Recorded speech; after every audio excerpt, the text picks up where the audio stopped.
সরস্বতী পূজার পুরামন্ত্র।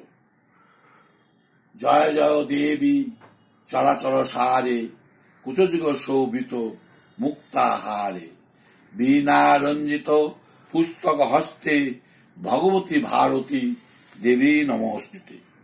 ওং সরস্বতী মা ভাগে বিদ্যে কমলোচনে, বিশ্বরূপে বিশালাক্ষী বিদ্যাং দেহি নমস্তুতে। এখন শ্রী সরস্বতী পূজার ব্রতকথা ও পাঁচালী পাঠ করব।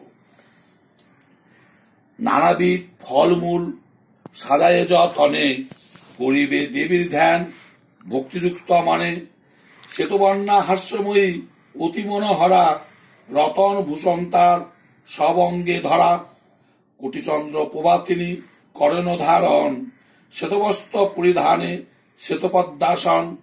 ব্রহ্মা বিষ্ণু আদি করি দেবতা নিকট, অর্চনা করেন তারে হয়ে একত্তর। অসুর দ্বারভার যত নরগণ, ভক্তিবরে সবে তারে করেন অর্চন।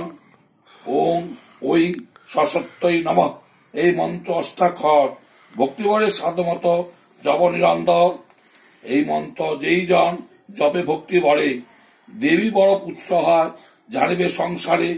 পূর্বাকালে এই মন্ত্র ভাগীরথী তীরে, নারায়ণ দিয়াছিল বাল্মীকি ঋষিরে। পুষ্করে শুক্রকে দেন ভৃগুমহামতি, মরিচির কাছে পান গুরু বৃহস্পতি। ভৃগুরে এ মন্ত্র দেন দেবপদ্মাসন, জরৎ কারু আস্তিকেরে করেন অর্পণ। কলিযুগে কালিদাস মহামূর্খ ছিল, দেবীর কৃপায় মা কবি যে হইল। বাক্যের দেবতা তিনি বাগদেবী নাম, যাহার কৃপায় কথা বলি অবিরাম। মহামন্ত্রতন্ত্র যাহা কিছু সংসার ভিতরে, সকলই অসার যদি বাক্য নাই স্ফুরে। মনুষ্য হইয়া যেবা না পুজে তাহারে, মানব জনম বিফলে হবে যাবে রসাতলে। নমস্কার।